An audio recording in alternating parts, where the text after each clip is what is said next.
Your ability to adapt the next technology, which we don't know what's going to pop, is actually going to be your arbiter for success in anything you do. Hello and welcome to Digital Health in Canada, the Digital Health Canada podcast. I'm Katie Brisky. I'm Sheila Maloney. The future is already here and we're catching up. Tracking trends, scanning signals, and calling out catalysts are increasingly vital skills for leaders preparing for what lies ahead. In this episode, we welcome two leaders to explore AI's rapid acceleration, health systems in motion, and where we're heading today and tomorrow. And it is our very great pleasure to welcome to the podcast today Dr. Zayna Khayat, applied health futurist and keynote speaker with affiliations at AMS Healthcare, the Rotman School of Management, Deloitte and Teladoc Health, and Will Falk, senior fellow at the C.D. Howe Institute, executive in residence at the Rotman School of Management, and CSA Public Policy Fellow at the CSA Group. Thank you so much for being here today. Thanks for having us. We're very flattered to have you both on the podcast. And Katie and I were talking earlier. It's like, you're like the power couple of AI and healthcare and everything you want to do. And not that you're a couple, but the Sonny and Cher or what have you. But people are always interested in finding out about people's career paths. So Zayna, why don't we start with you? Sort of talk about where you started and how you got to where you are today. Because a futurist is not a job title that a lot of people have. I think probably the common thread when you ask this to everyone is there's no chance what people thought they were going to do back when they started, let's say, college matches anything they do today. I think we had one. Statistically about right. One prodigy who knows from birth that they're going to be a piano expert or whatever. Anyway, I'm a daughter of immigrants from Lebanon, raised in Windsor to a very poor and low literacy family. They escaped war. And so I knew nothing about anything. And so my dad, classic Arabic, wanted me to be a doctor. So I studied biology, got great grades, and I got into a few med schools, and then realized in the interview process, I had no desire to heal anybody physically, emotionally. Like, it was not my jam. I did it to make my dad happy. And so, of course, I knew nothing of what I wanted to do now. And so I went to grad school, which is what we often do when we're not sure. So that got me to Toronto to sick kids. I did a PhD in diabetes. And then same thing, I was no interest in being a scientist. And through a bit of luck and timing, I ended up on Bay Street in strategy consulting. So that's where I got all my business chops and started to be intrigued in, I think, which is the common thread of my career, is solving seemingly intractable problems. That's what I get stuck on and I love to gravitate to. And of course, modernizing our health systems is the one I landed in, and that's really my career. So then a few roles in innovation with Mars Discovery District, went to Europe for a bit, and then chief futurist at St. Elizabeth Healthcare here in Canada, and then professor with Will at Rotman, and now I'm the chief program officer at AMS Healthcare. And now that's all AI all the time. We give away money to build the next leadership talent for AI in Canadian healthcare. That's a very amazing story. We're very fortunate that you actually chose healthcare. And so thanks for that. And Will, over to you. Let's hear about your career journey, which I'm sure will be as interesting and circuitous. Thanks. I'm delighted to be here. I'm a recovering management consultant. I spent about 20 years in New York and Toronto, and retired from full-time partnership at PwC in 2017. Since then, I've done a bunch of policy work during COVID and do some angel investing in digital health and AI. Glad to be here. So we know that innovation is exponential, right? As we look at the curve of technology throughout history. But even so, like, AI feels like it's different, right? It's been a real standout for just its speed of uptake. And I'm wondering if we could hear your thoughts on some of the factors that might be behind that. I think AI is a big word. So probably what you meant, Katie, is generative AI. Like, that's where the speed is. There's generative AI, predictive AI, which was, where all the headlines are. That's been around for 30, 40, 50 years. So the ability to, narrowly predict things based on a narrow data set. That's, I think, moving because compute is getting better. And maybe we have a bit more data. So that's the driver, but not the same drivers as why GenAI is taking off. What's coming is agentic AI. Like, I just think we need to separate these three worlds. And who knows how fast, but that's just getting going in formal medical care, although very, very fast outside of formal care. And then next is going to be robotic or embodied AI. And we are just getting started. So there's four I think about, but the one that's moving is Gen AI. Well, can you tell us why? Yeah, and I think the world changed on November 30th, 2022, with the introduction of ChatGPT 3.5 into widespread release. Since that time, we've seen amazing pickup in the digital health world. I'm going to say at this point, we know that 28% of Canadian doctors are using some form of scribe, and about 35% are using some form of second screen CDS. Those are lightning quick adoption numbers. I mean, we don't have never seen those kinds of adoption numbers before in digital health applications. And I think they're fundamentally changing the way that the underlying products work and the way the world works. So it's exciting times and moving very quickly.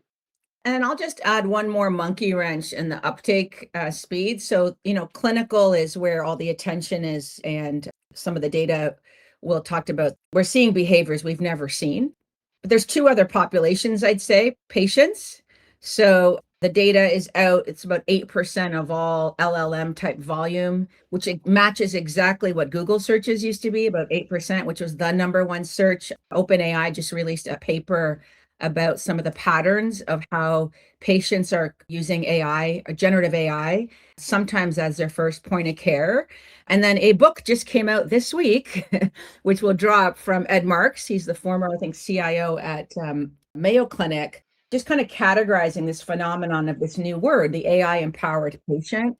So to me, that has got nothing to do with the formal care system deciding to reorganize itself or not for an AI world. Patients are moving because they have access to all the information and all the solutions. And then, of course, the last area is just kind of everything else: corporate services, legal, finance, research admin, and life sciences is accelerating scientific discovery, but that's not really at the clinical care side. Almost like the edges of what we consider the health system start to get a bit blurry with an AI-empowered patient. Yeah, the edges get blurry with the patient. They also get blurry amongst the applications, Katie. We're seeing, I think, a separation between systems of work and the systems of record. That's going to be really interesting how that plays out, because these systems of work, by which I mean the emerging clinical co-pilots, are really sitting on top of multiple data sources, in some cases across data sources.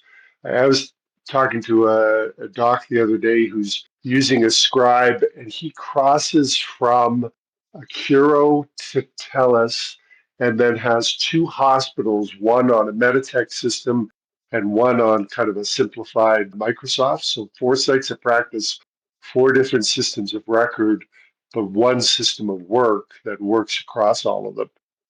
Those blurry edges, though, Zayna talked about it about on the way into the system.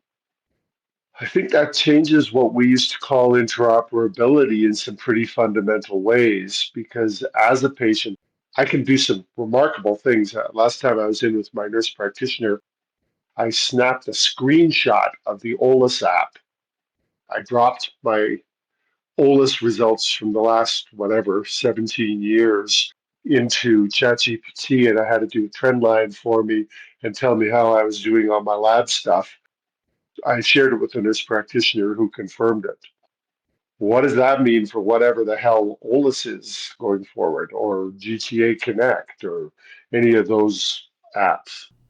And just throwing in a verbal footnote for the listeners, OLIS being the Ontario Laboratories Information System. I'll just give another example from a patient lens.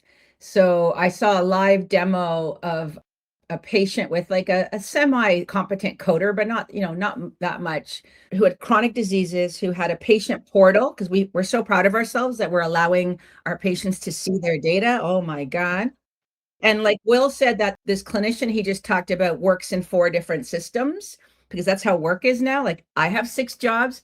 I have 4 Microsoft suites and 2 Gmail addresses that I got to coordinate my freaking life around. Again, interoperability was what we called for. Oh, we need one portal. No, we don't. So this live demo, and I can drop the link, basically the person could design an agent to crawl any portal at any time, and he could recall his ECG from 1992 and bring it up, right? So you think about history taking, we're like, how the hell is a patient going to remember what happened, what surgeries? This little agent can do that now. That's a new version of interoperability on the patient side. I wanted to ask about interoperability, but now I'm curious about how that changes a conversation about digital health literacy or maybe AI for health literacy, because if I think about like the eHealth scale, right? It was all about, yes, I know how to find information on the internet about health. And I was already like, that feels less representative what a patient actually needs to know in our current world. And what you're describing is just, it's another level past that. So, I mean, the lingo of the last 10 years was digital literacy. I used to talk about from John Nosta, in clinical care, you have your IQ, you have to be really smart, your EQ, bedside-ish manner, and then your TQ, your technology quotient. More and more, the IQ part, you can get a lot of help and boost from a machine. So it starts to be less important. I think that amplifies EQ, but your ability to adapt the next technology, which we don't know what's going to pop, is actually going to be your arbiter for success in anything you do, anywhere. So that's a very different mindset. And I don't think you answer that by saying we need to put everybody through a course, the way we used to treat digital health and credentialing and blah, blah, blah. And that's the same with patients. Like, I worked in senior care. All we talked about digital literacy of older adults, so they don't get scammed or so they can, do a virtual call with their kid or whatever. They're not going to wait for the system to build their AI literacy. There is a groundswell of organization, peer-to-peer, crowd. There's a webinar, I think, coming up in April of a family caregiver who's a physician, but he's taking care of his parents. He's doing a course for family caregivers on how to use AI. So literacy for family care partners. That didn't come from the system, right? That's kind of coming from this ecosystem because patients just want good care. And any way they can help others get it, they're going to get it. But so now we're talking about like robotic and agentic, and the whole system is going to change on its head. But then you go to day, like I go to my clinician's office and she's still on paper. And Will, you shared a paper the other day about apps and AI being applied to solutions, but it's only going to make a difference when you completely redesign the system with AI. Is that even feasible in healthcare? Because it's just such a risk-averse industry and people are running to stand still right now. They don't have time to redesign the system. So is it going to happen from without? Yeah, it's a great question, Sheila, and I think it's the right one. Let's talk about what's happened because we start talking about the hard stuff first. What's happened is that AI, generative AI, has entered first as a complement and not as a substitute. And so what we see is more in the range of empowerment of clinicians and patients than in the substitution for them. And I think that's going to be the theme for the rest of the decade. Complements are first. We'll see substitution happening. And when I say substitution, I mean really replacing a function. But if you look back at earlier epochs, like people have been predicting that radiologists would go away for 20 years. That isn't what happened. I think we're seeing the same thing. I mean, the numbers are still early, but the clinical co-pilots, I could believe a 25% productivity lift over the next few years on that. And when you talk to providers, they're really enjoying that. So I think we're going to see complements first and substitute seconds. Now, what does that mean if you're running an app? Well, it means for sure that you should have a generative AI front end on the app, or else someone else will.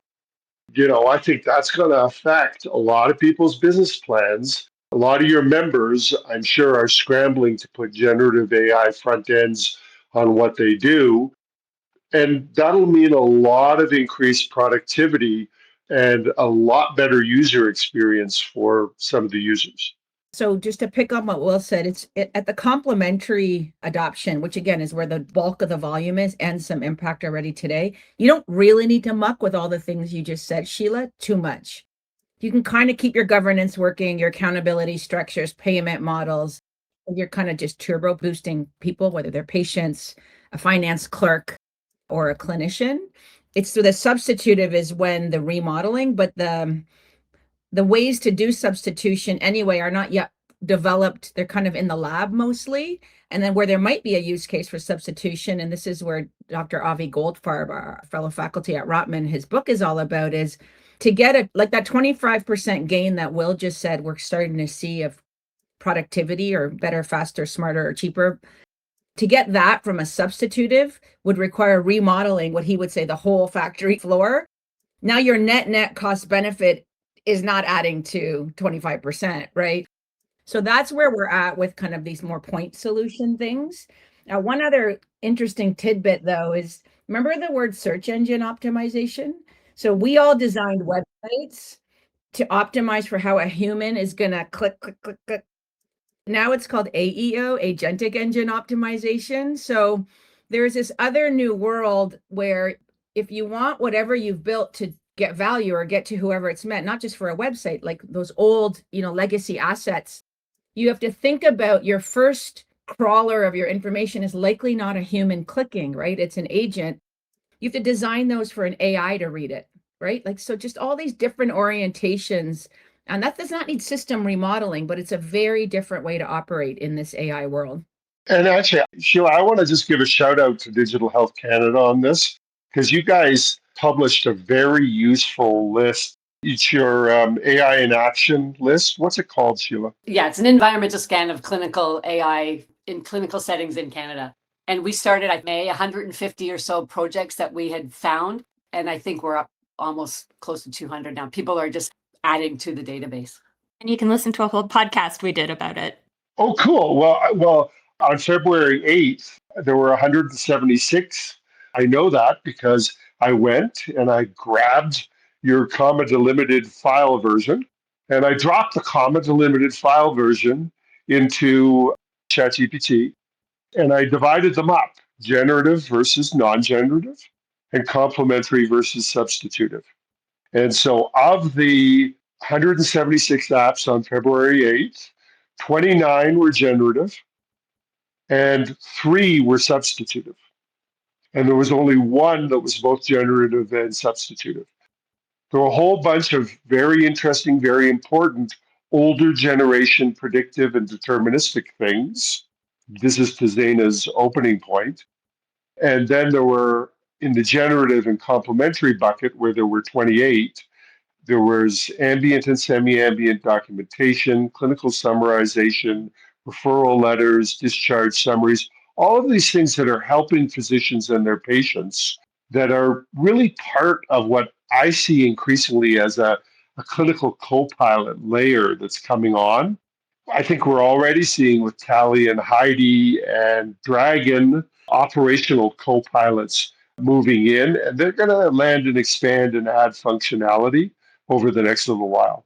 Anyway, kudos to you guys for putting that up. It's an incredibly useful tool, and also kudos for making it machine readable so that I could bring my own front end and do that analysis quickly. I'll do it again and send it to you in a month or so. Well, we'll always take the kudos. Thanks, Will. Actually, it was a really interesting and fun thing to do. It's something a little bit different than Digital Health Canada does before. So no one, I don't know, expected that you would put that front end on it and do that detailed analysis. But that sounds like a webinar coming up. Well, and I'll make the plug, right? Anytime you put up a data source, make sure that I can bring my own UX to it.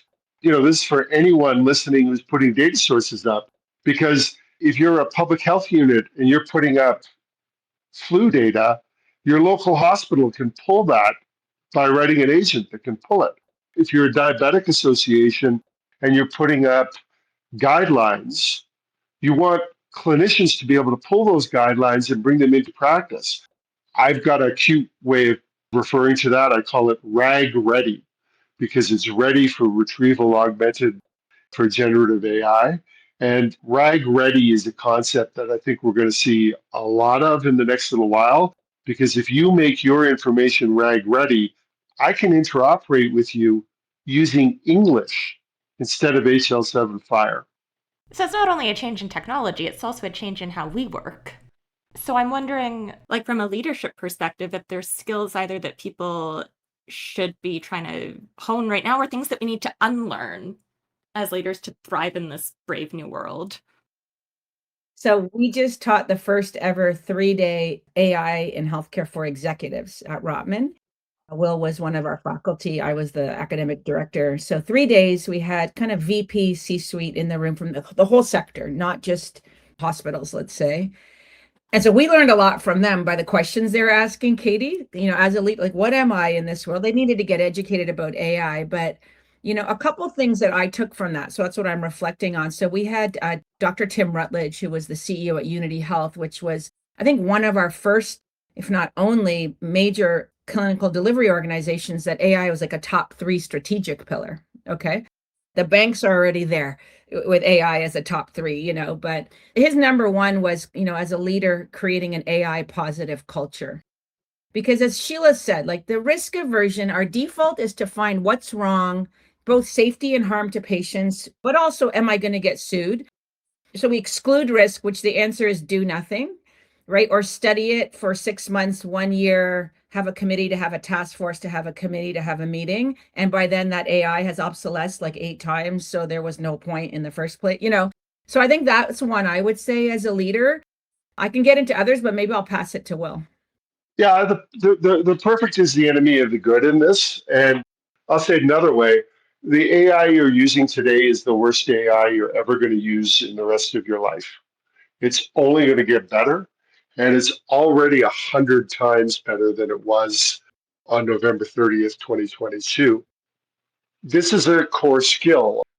Okay, I'm old enough that I remember in the late 80s, early 90s, when computers first came into management consulting.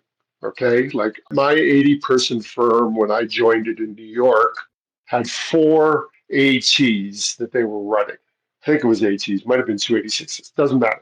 And over the next 3 years, we went from having 4 ATs to having a laptop for every single person in the company. But the group that struggled the most was the partners, right? I was a junior analyst at that point, and you had to sit down with the partners because they were used to, some of them are still doing spreadsheets on pieces of brown paper, for goodness sake. So you have to remediate. If you're in an executive position, you have to consciously remediate at this point. You have to find someone who can give you reverse coaching, and you have to get your hands dirty. This is not a technology that you can just have someone else do and not learn yourself. You will not understand it because it is fundamentally different. So that means rolling your sleeves up. Couple of basic things that you can do: stop using search engines and use AI of your choice as your default for search. Get the experience that way. Pick a topic every morning and go deep with it. It doesn't matter what it is. It can be recipes for cooking, the health of your pet, whatever it is. But just start using things and become nimble at that. Tools, I always blank on the name of the Google podcast tool. Zayna, what's it called? Notable. Yeah, Notebook LLM is just so amazing in terms of generating your own podcasts on topics. Have fun with that, but don't let yourself be the partner who never learned how to use a computer because it won't end well. And I'd say that word adaptable is probably the common thread of all of this everywhere, right? So Will just said the AI you're seeing today is the worst it's ever going to be. So there's that level of just constant adaptability. I reflect on how, we made policy decisions, for example, where we locked into a modality because it was the modality of the day. So we use words like telemedicine. Remember telecommuting? Because telephony was the tool of the day, and then fax machine because that was the standard of the day. And then virtual care was really video based, but no, it's not. It's just care decoupled from place and time. We always needed adaptable leadership just for the rate of change of the world and all the other shocks that are coming at us that have nothing to do with technology, like tariffs and mudslides and but I'm going to suggest an AI native operating system is where we're heading. There are already health systems in the world that are there. So if that's where we're going, whereas I would say I would have imagined Digital Health Canada's mission, and maybe Canada Health Anyway, was a digital native operating system. It's an AI native. So if you think about that, then adaptability is on every level of everything we are, like, all the time, and which is just now like on steroids compared to before. Okay, let's get real practical here though for the digital health community in Canada and some of your members, Sheila, because what that means as a practical matter is that top-down procurement isn't going to function for the next little while. What we're seeing, I think, in the field is a lot of land and expand. We've referenced the course that we taught a few weeks ago. In that course, we took the existing Copilot functionality. I think we used Doximity, Tally, Heidi, and Dragon, each of which have about 9 or 10 functions at the moment as a clinical Copilot. And the group brainstormed pre, post, and during the visit functionality. We came up with 4 dozen functions, and I guarantee you that there are groups in your membership who have whole companies dedicated to just individual functions there that are going to be on the product roadmap for every single clinical copilot that's emerging. I think this idea that we buy a thing one piece at a time is largely gone, in part because prototyping is now so easy, and I think Giveaway helped us with the Halo announcement because while I'm not sure Halo's going to be perfect for production systems, it's certainly a way easier way to prototype. And so you're going to see people doing very fast, creative prototyping. With my Skunkworks team, we've already prototyped, I don't know, 7 or 8 apps. You can see them on Stu McKendry's Coaching the Machine. But it's pretty easy to do this. And so things like lab results reporting, dare I say, e-prescription or e-referral, all of these things become part of a layered logic, I think, rather than individually procured items.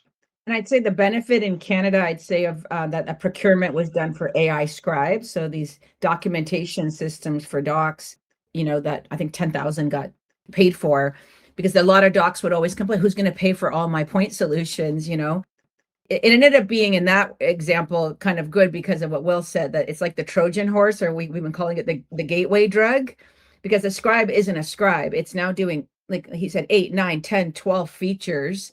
It just entered with this great utility. And then there's no way those other 12 features are all going through their own procurement. That's not how it happens. And that's, again, what an AI native layer starts to look like. Yeah, I just want to say, because I want to say this to doctors every time I get onto any public forum, don't let anyone pay for your clinical copilot. Buy it yourself. Keep the ownership. The $100 a month is nothing compared to what having control of that layer is going to be. There, that was my revolutionary statement for the day.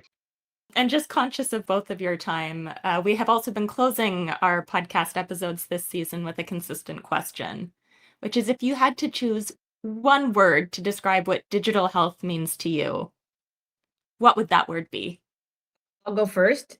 Democratization. Ooh, I like it. And Will? Legacy. Provocative. I like that too. So can you explain that one, Will? You guys have a really interesting challenge on your hands here. Exciting times for Digital Health Canada. And, I'm old enough to have seen you rename yourself a couple of times. So I look forward to seeing what you guys can do with this as you bring all of these groups forward into this brave new world. Sheila, well, that sounds like a challenge for you and for us to take forward into the future. But I feel well equipped with the conversation that we've had today. So I want to thank you again for your time, for your insights, and for painting a picture of what that brave new world may be. That was fun. Thank you. What an exciting conversation. You and I talked before the podcast, like there's so much information, and we're so, I think, fortunate in Canada and healthcare in Canada to have people like them that are so smart, but also so willing to share what they know. And, they're producing papers and doing courses, and it's fascinating. Every time I talk to them, I learn something new. It really is that Digital Health Canada trifecta, right, of connecting, empowering, inspiring. It's using that information not just as interesting in itself, but really using it to build our future.